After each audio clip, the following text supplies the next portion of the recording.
Welcome to K6 Wellness Revolution, where we believe health is worth fighting for. This podcast focuses on all things related to natural health, wellness, and vibrant living. We know your time is valuable, and I'm honored that you're spending some of it here. So get ready, because the Wellness Revolution starts right now. Welcome to the K6 Wellness Revolution podcast. I'm Elena, one of the practitioners here at K6 Wellness Center in Dallas, Texas, where we blend trusted expertise, compassionate care, and a passion for helping you achieve optimal health, because wellness isn't just a goal, it's a revolution. Today, we're diving into a topic that affects so many people, especially during allergy season: histamines and Mast Cell Activation Syndrome, or MCAS for short. If you've ever struggled with unexplained allergy-like symptoms, food sensitivities, skin issues, or chronic inflammation, there's a good chance that histamines and overactive mast cells are playing a role. But what if there was a way to balance your body naturally and get to the root cause of these issues? To help us break it all down, I'm of course joined by Sharon, our fearless leader of K6 Wellness. Hello. Sharon and I have worked with countless clients dealing with histamine intolerance and mast cell activation.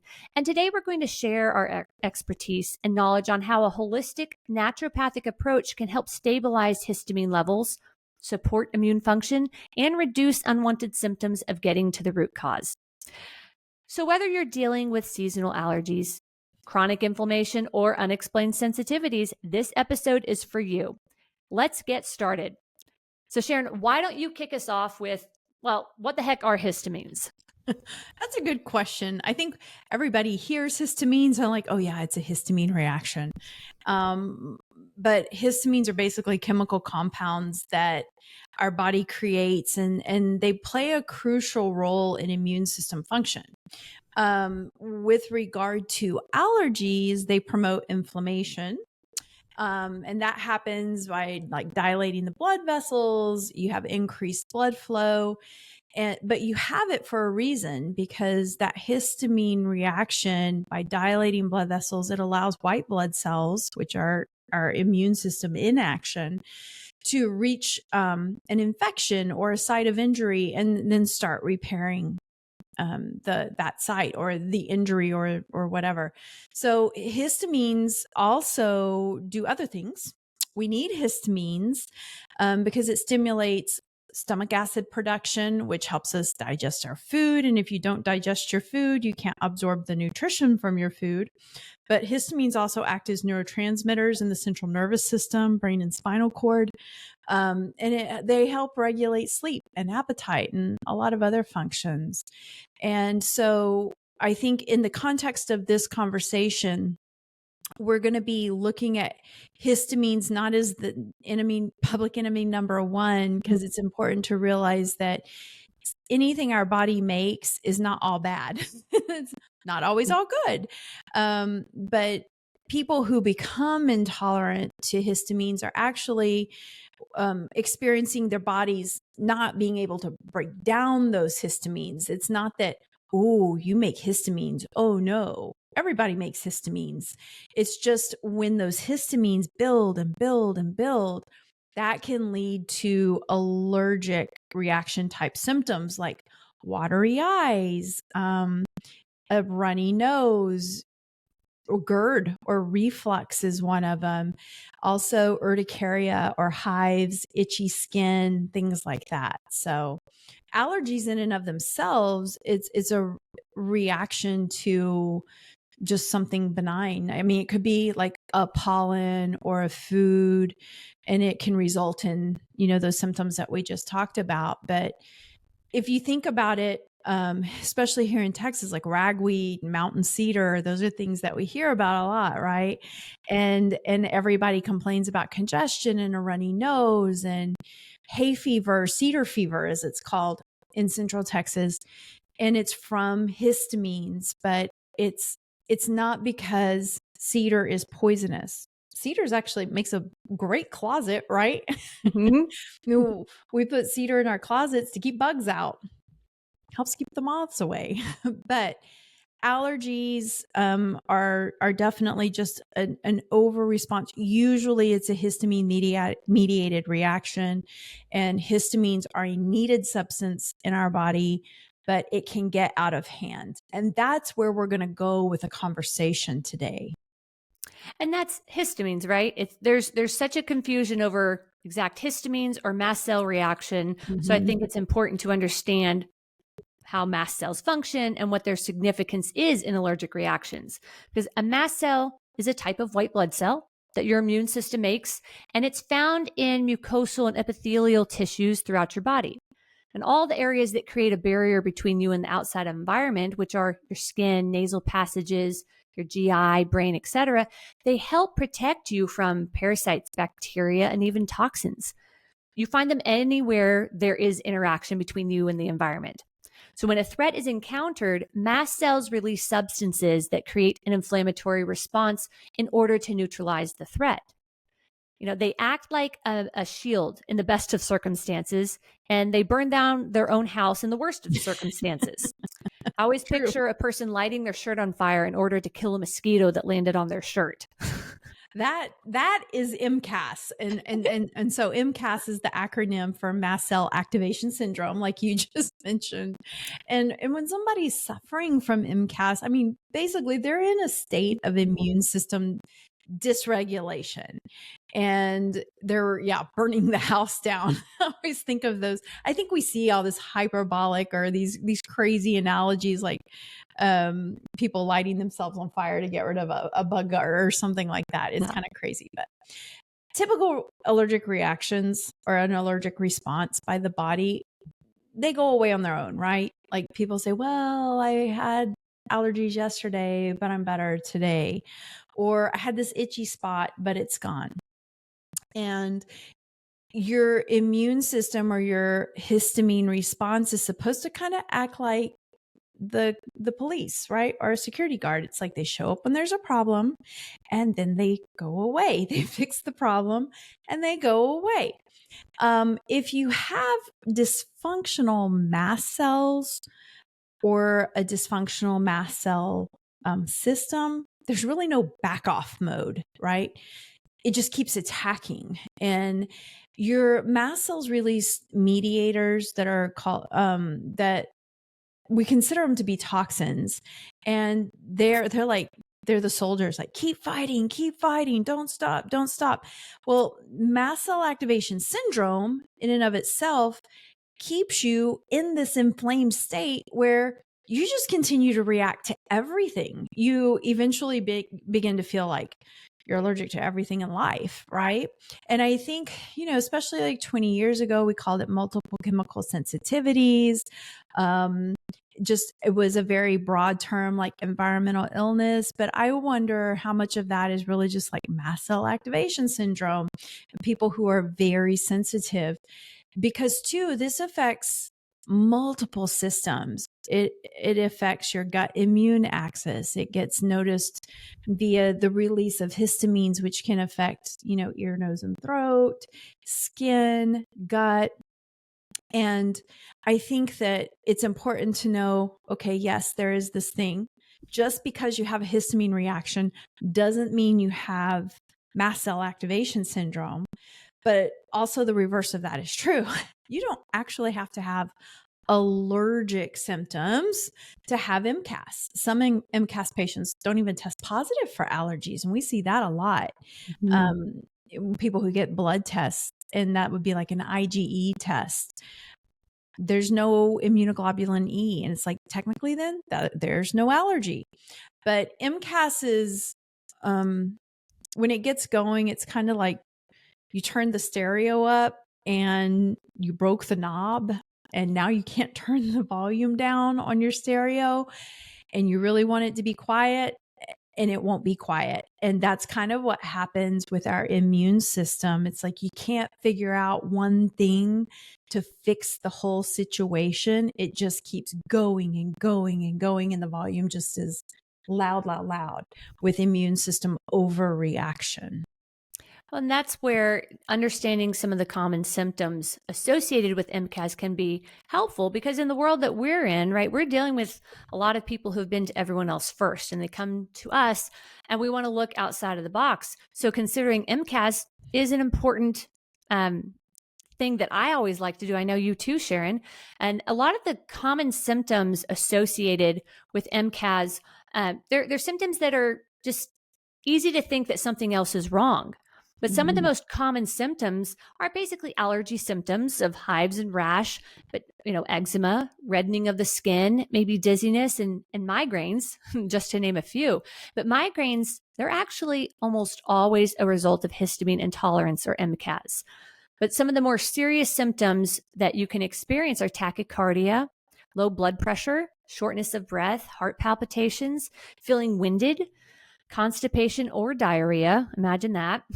But some of the more overlooked symptoms are edema, that's swelling of your arms and legs, or just the whole body, but swelling of the tissue, but also fatigue, anxiety, depression, sleep apnea, insomnia, heat or cold intolerance, chemical sensitivity, irregular or heavy painful periods for women, and then also like digestive bloating.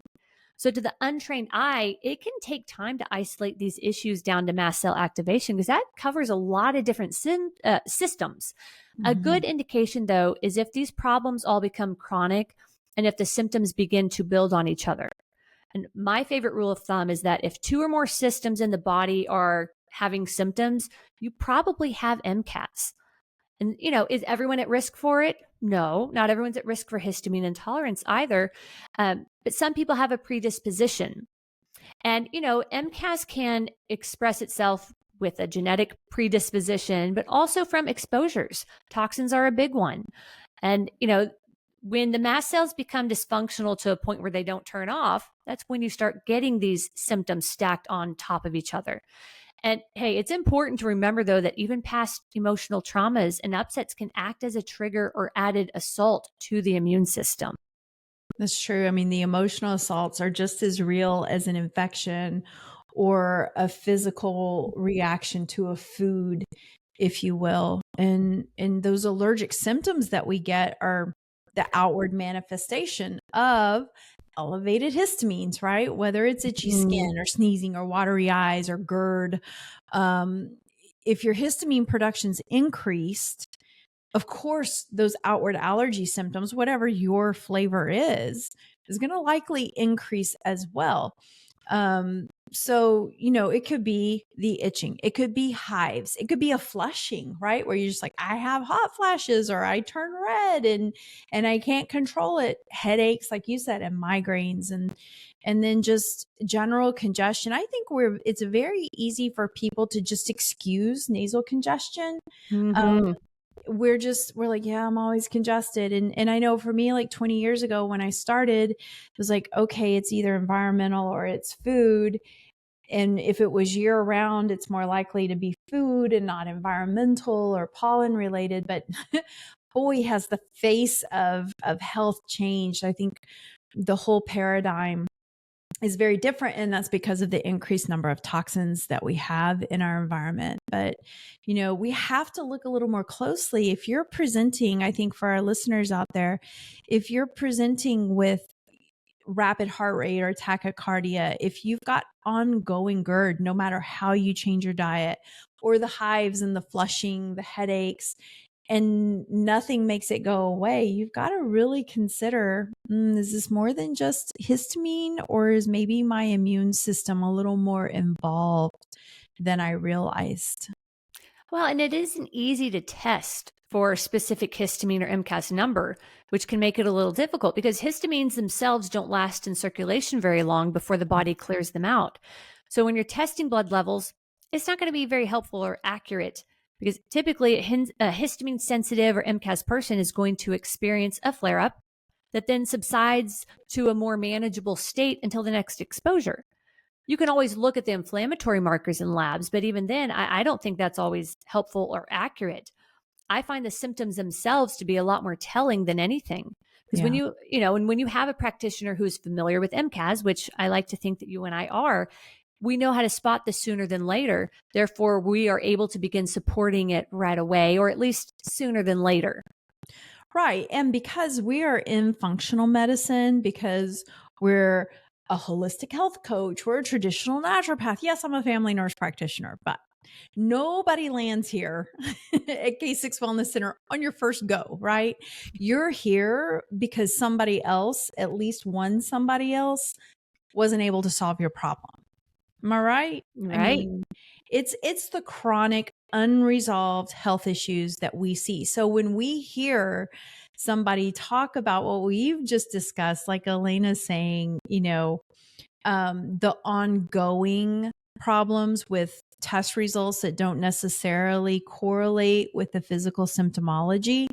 I mean, our spidey senses are all over it because it's like, ooh, this might be the immune system, right? It could be MCAS. But yeah, and you have to consider, if you are a person, if you're listening to this and you're like, wow, I wonder if I have this. I mean, again, there's no MCAS test, right? But you've got to consider, how do you respond to pollen in the air? But even things like chemicals, especially the scented products. And I always ask people, if I am suspecting phenolics, and phenolics are biochemical derivatives of a lot of chemical compounds that are found in nature, but it's also synthetic fragrances. But even like the smell of cut grass is a phenolic, right?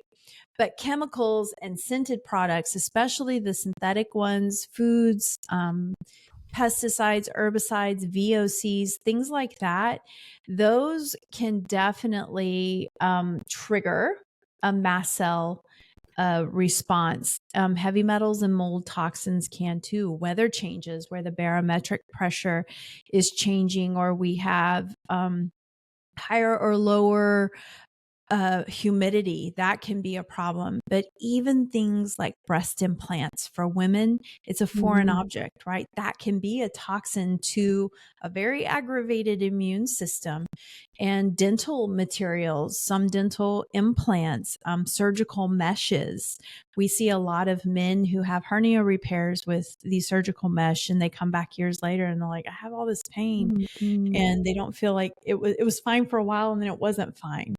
And I think more advances are being made in this arena, but it's hard with meshes specifically, just to go down a little rabbit trail, because once you've implanted something in the body, it's kind of hard to just go take it out, especially if you're covering up, a hernia or a tear in a wall.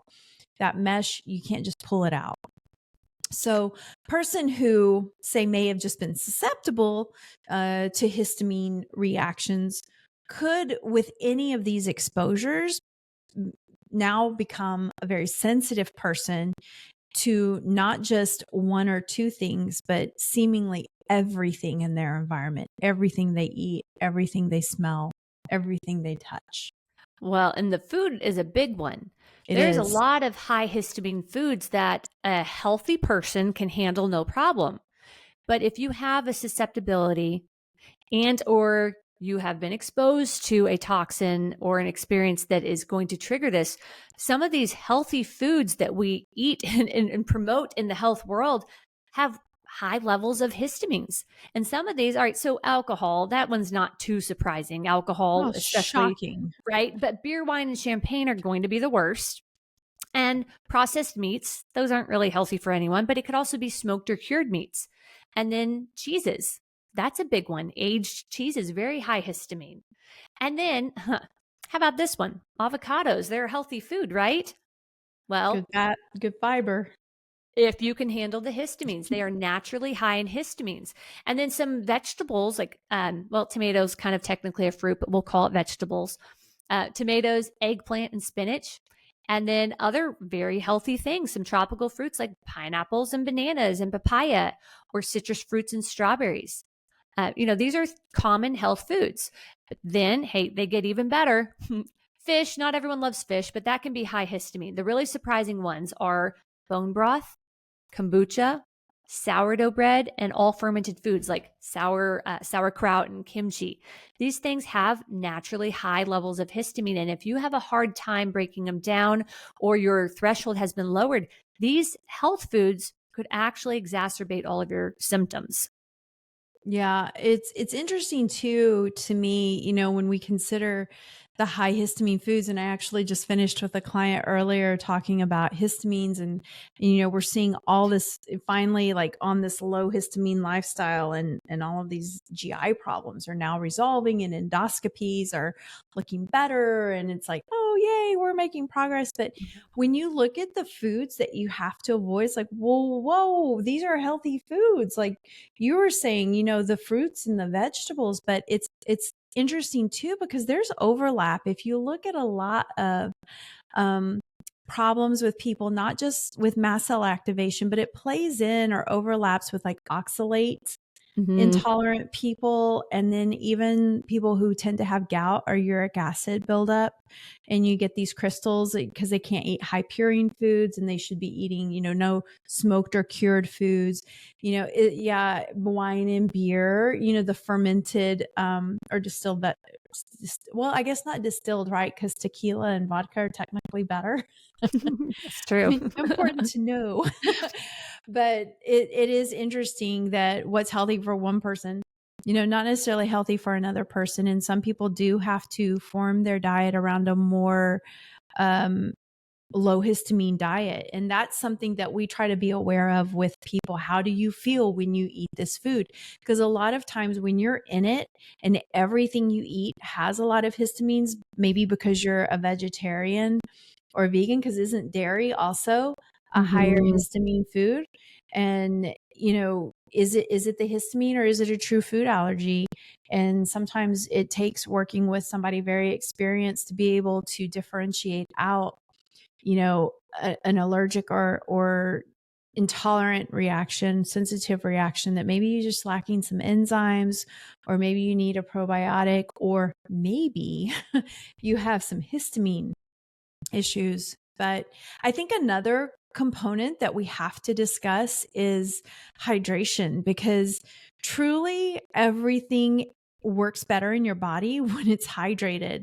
And especially if you're eating an inflammatory diet. And I would consider or define an inflammatory diet as a diet that includes a lot of processed foods, or just one that's deficient with healthy proteins and healthy fats and healthy sources of fiber, like fruits and vegetables.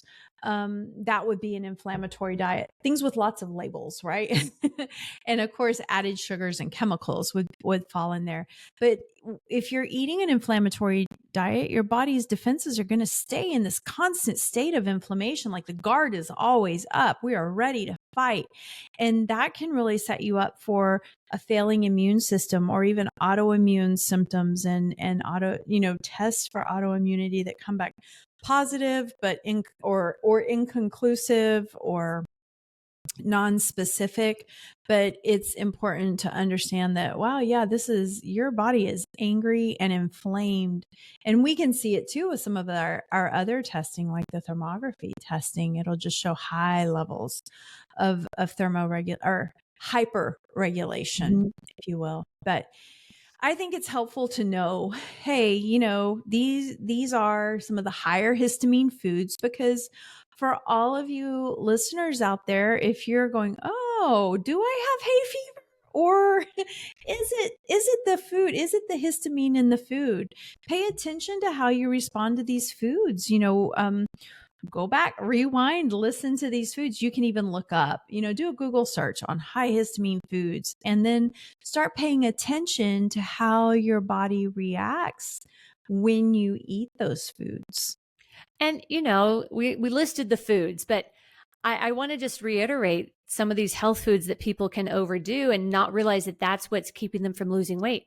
I think the most common combination is a bone broth protein smoothie with spinach, bananas, and avocado. It's one of my favorite.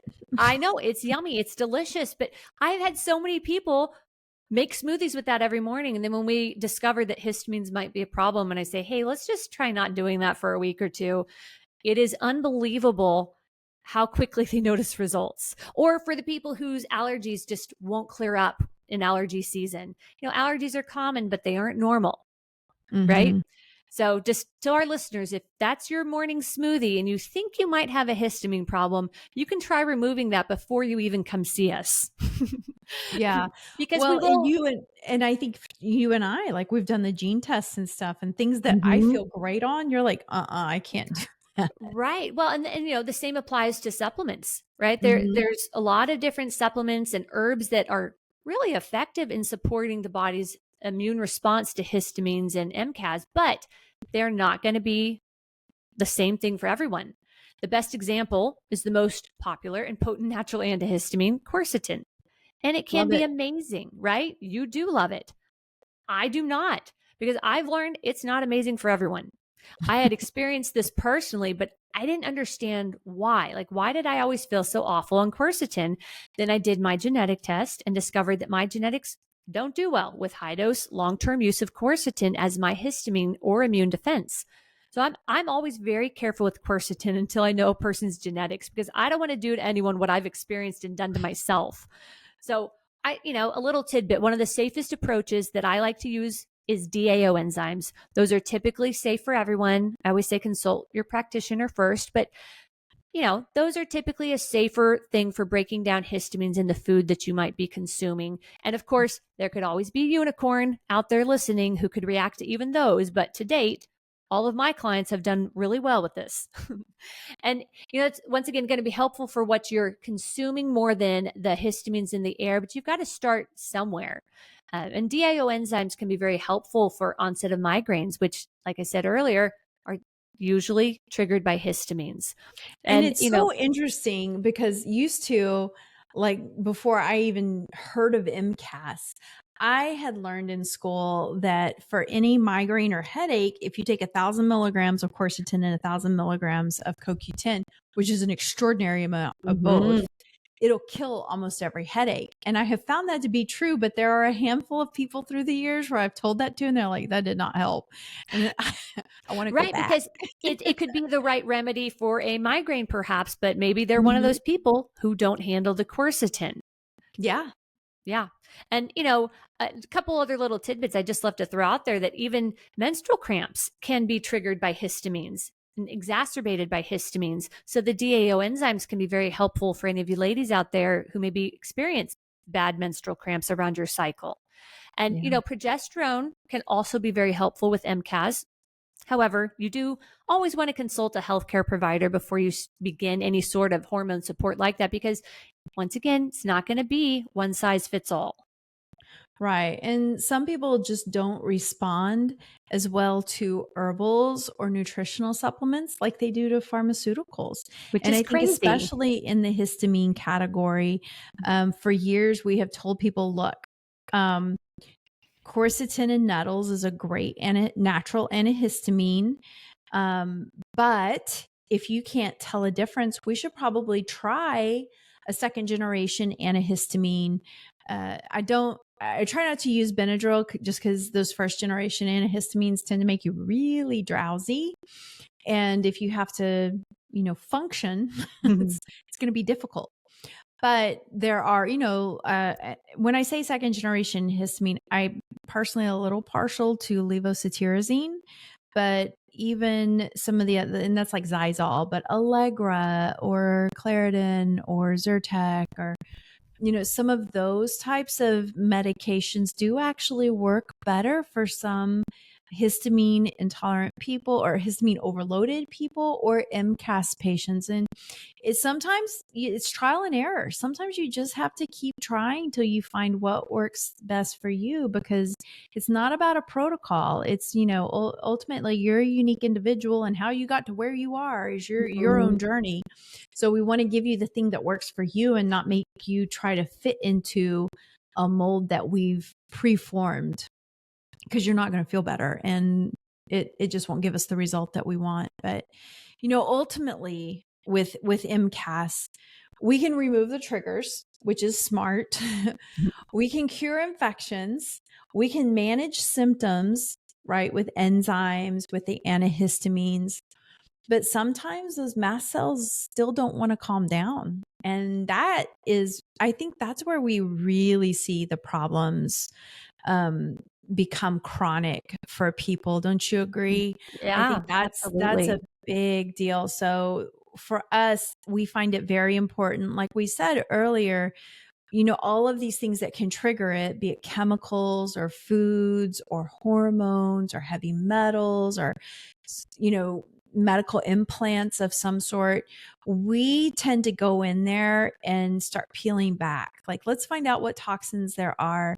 Let's look at infections. Let's look at your past traumas. And that can be surgeries or it can be divorces, right? It could be getting fired from your job. It could be losing a child or a spouse, anything, emotional trauma, whatever stress there is that could complicate your healing process.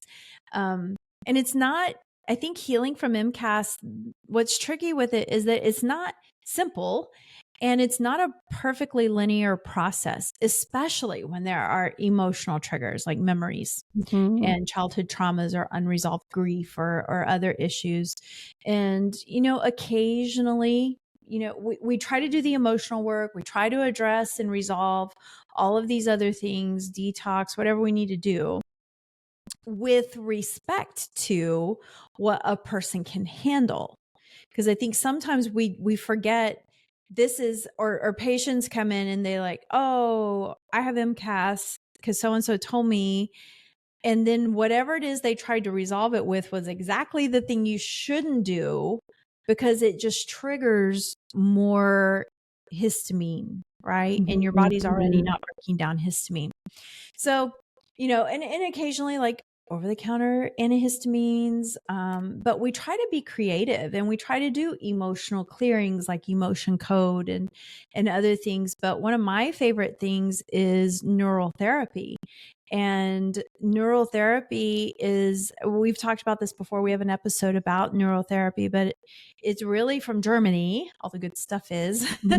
And it's the use of procaine, which is in the same class as like benzocaine, tetracaine, novocaine, the shots that you get to deaden, like if you're going to get stitches or have dental work done. It's a local anesthesia. But we use it in such a way, subcutaneously, intravenously, intramuscular, and then sometimes just deeper injections trying to get close to certain ganglion in the body, that we want to modulate the function of the autonomic nervous system. So sometimes it's just kind of helping to better balance your sympathetic and your parasympathetic nervous system response. Sympathetic being, oh crap, the bear is chasing me, and parasympathetic's more like I'm going on vacation and laying in a hammock. Being able to calm the nervous system down can be very helpful. And the nice thing with procaine is that it's not an allergenic substance in general. I mean, I guess anybody could be allergic to anything. There's always a unicorn. There's always a unicorn. We've never had anybody, knock on wood. But being able to just give somebody relief. And the thing is, okay, the anesthetic part of it only persists in the system. I think the half-life is 20 minutes, but the ongoing autonomic effect is just that. It's ongoing. It's a longer term issue. It helps to break up adhesions in the fascia. It helps break up scarring and all of these things, like even where there's mesh. And I've worked on some mesh issues. It helps the body calm down. So where we can go into a specific area, inject a little procaine, not cause harm. Number one, love that. But then number two, provide positive feedback to the nervous system. Everything is okay. Then we get that neuroimmune communication, or that relationship and that connection is more constructive and more balanced. And I think that's really important. It's a tool, right? It's not the end all be all, Right. but it is a tool. Just like the energy work that we do, the desensitizations using an acupressure technique. All of it's really important. Well, and there's not a lot that we get to use in the holistic world that is an immediate fix, because so often when you're getting to the root cause, it takes a little time. But the neural therapy is as close as it gets to an immediate fix.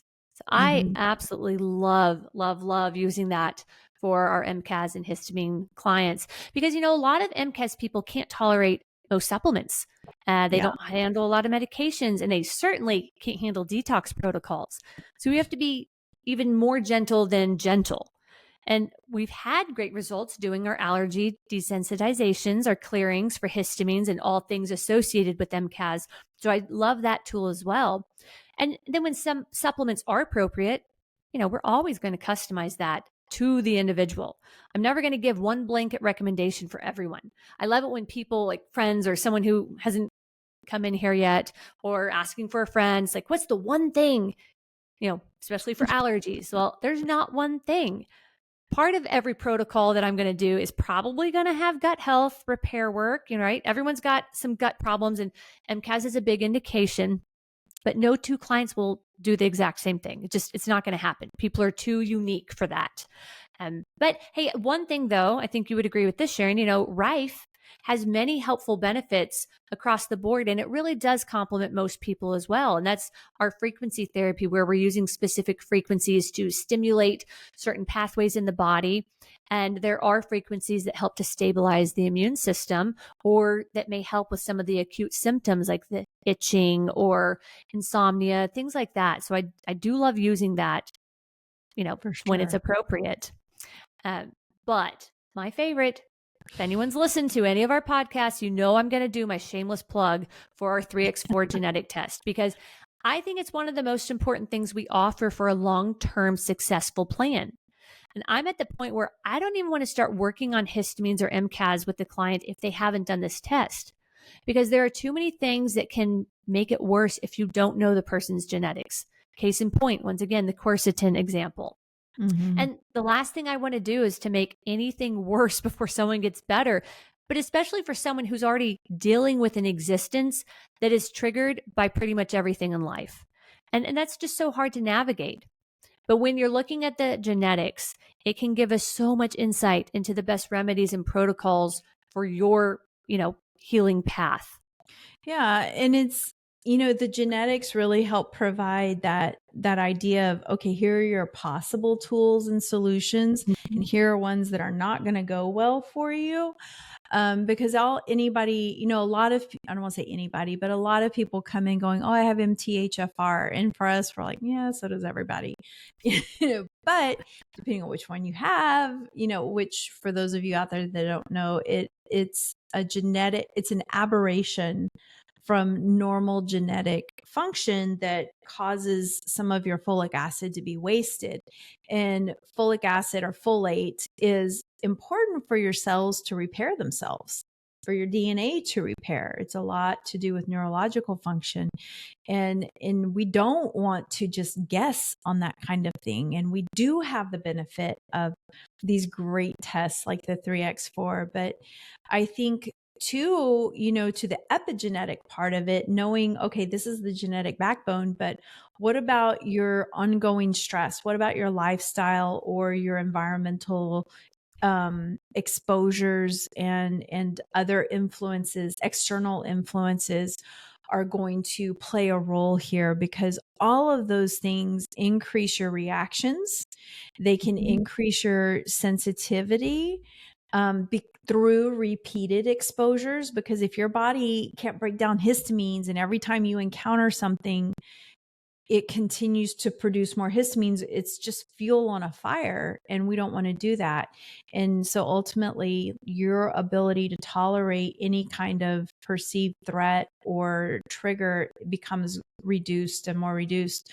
I remember one of my people early on, she worked in a store that had a lot of scented products, scented candles.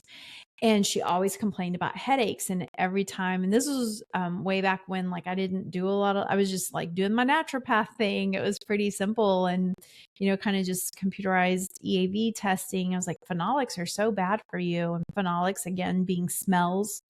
and biochemical derivatives and, natural or synthetic fragrances. And then, so I would do acupressure desensitization. The headache would go away. She'd go back to work. And then by the end of her shift, it would be back again. And I finally told her, I was like, you got to quit your job. You've got to go to work in an unscented environment, because we realize like it's those candles. She's fine when she goes in. She's not fine when she comes out. And over time, because she didn't quit that job, she started to have more symptoms in other areas and she became more intolerant. And I think that that's a really good example about, not that time I hadn't even heard of MCAS, right? But I knew that the repeated exposure, I was just hauling buckets of water out of a sinking boat, and it was damage control. We weren't getting on top of anything. So, I think it's important to reduce those environmental exposures where we can. And that makes, lifestyle practices very, very important. So different things that people can do in your life, if you're one of these people, is just be mindful of variety. We assume like, oh, I'm a creature of habit. I eat the same thing every day. I do the same workout every day. I do the same everything every day. And that's fine till it's not fine. Some people, that's great, but it's not true for everybody. And if you are a person who has allergies, who has histamine reactions, I would just challenge you to start, implementing a little bit of variety in your life and have some balance.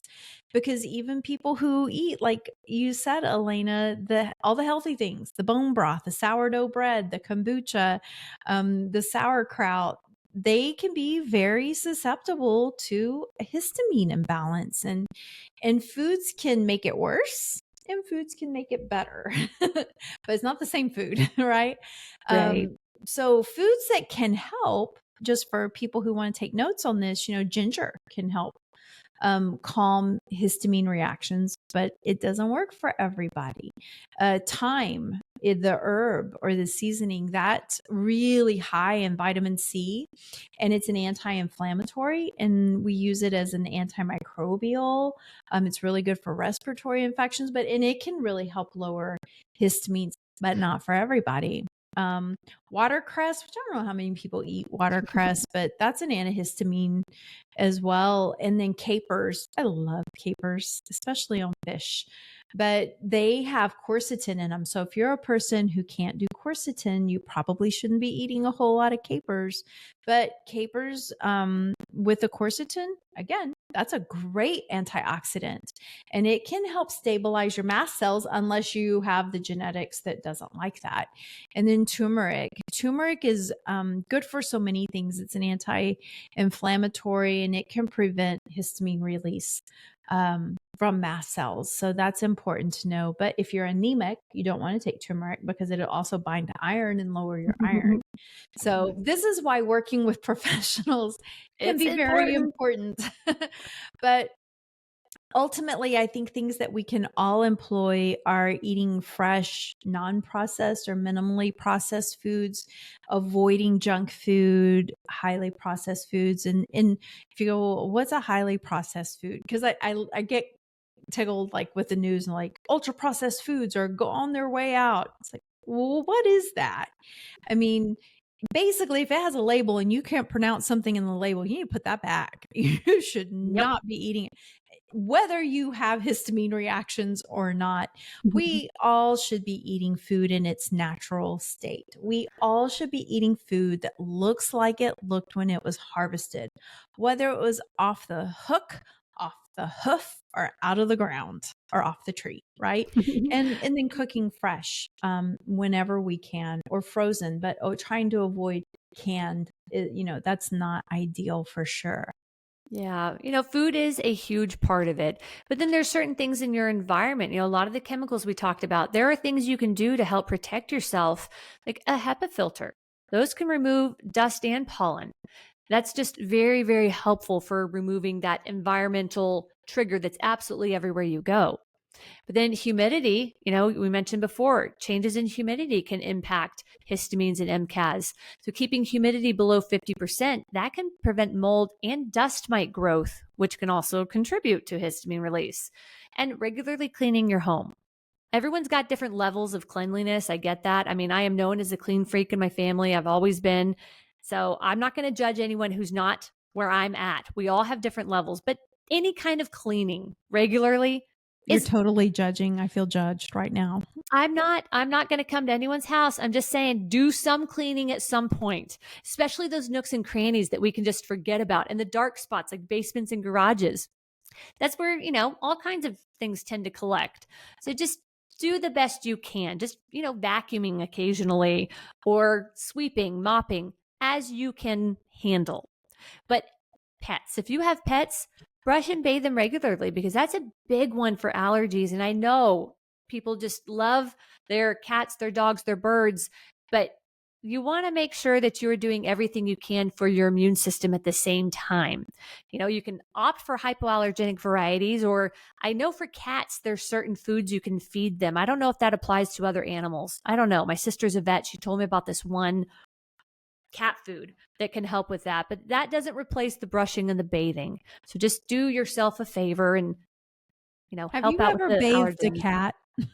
No, but I just wouldn't bring them inside. Once again, not judging anyone. You do you, but doing what you can to clean the inside of your house to help your body's response to some of those allergens, because it can trigger it.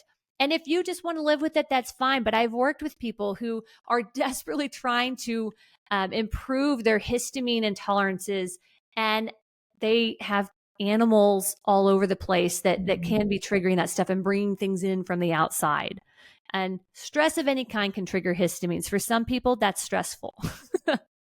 But just managing stress in general, that's going to be very important for down-regulating that immune system and immune system response. Right. And I think, when you look at, everything that we're talking about, it can be overwhelming, right? So for our listeners out there, if there's one thing that you can do, if you're like, oh my gosh, I think I have MCAS, or I definitely have histamine overload, or histamine related reactions, what do I do? Oh no, where do I even start? Start with your diet. And I think we say this for a lot of things, because one habit all humans have is eating. We all have that in common too. As soon Imagine as you that. perfect not eating, you die. I don't know what the connection is, but we do all eat. And so if you just start with your food and maybe start trying to remove histamines from your diet, maybe you go, oh, wow, I eat nothing but histamines. Okay, maybe you should try doing something different, but know that you're not going to feel a difference necessarily right away. It takes your digestive system a couple of weeks sometimes to adjust. I just did a little pulse diet of carnivore just to remind myself why I hate it so much. And it does take your digestive system time to adjust. If you remove huge components, if you make a hard right turn in your diet, it will take your bowels possibly a little time to catch up. It could cause you to feel a little foggy. So I would just take it one piece at a time. And in fixing your diet or going low histamine in your diet is a great starting point. And I think it's important to understand that it's just that. It's a starting point, because what if you're not a food person? What if it's not the histamines in your food? What if it's something in your environment? You're never going to get all of the resolution that you need unless you look at everything. But this is where working with a professional is so important. And we just encourage you, get tested and see what other toxins and exposures might you have that could be contributing. And, whether we do toxin tests or blood work or a genetic test or a thermography, we can get valuable information that helps direct, prioritize, and guide a customized path to feeling better and living better. Because everyone wants to live better and feel better. Yeah. So, y'all, that's a wrap for today's episode. We hope this conversation has helped shed light on the connection between histamines, mast cell activation, and allergies, and more importantly, how you can take a holistic approach to managing them. If you found this episode helpful, be sure to subscribe on our YouTube, share it with a friend, and leave us a review. It helps us reach more people who are looking for real answers to their health concerns. And don't forget, to follow us on social media for even more tips, insights, and updates. You can find us on Instagram, Facebook, YouTube, and Rumble. Just search for K6 Wellness Center and join our growing community. For more information on holistic allergy support, functional medicine, and personalized wellness strategies, visit us at k6wellness.com. And as always, if you're ready to take the next step in your health journey, our team at K6 Wellness is here to help. Thanks for listening, and we'll see you next time on the K6 Wellness Revolution podcast.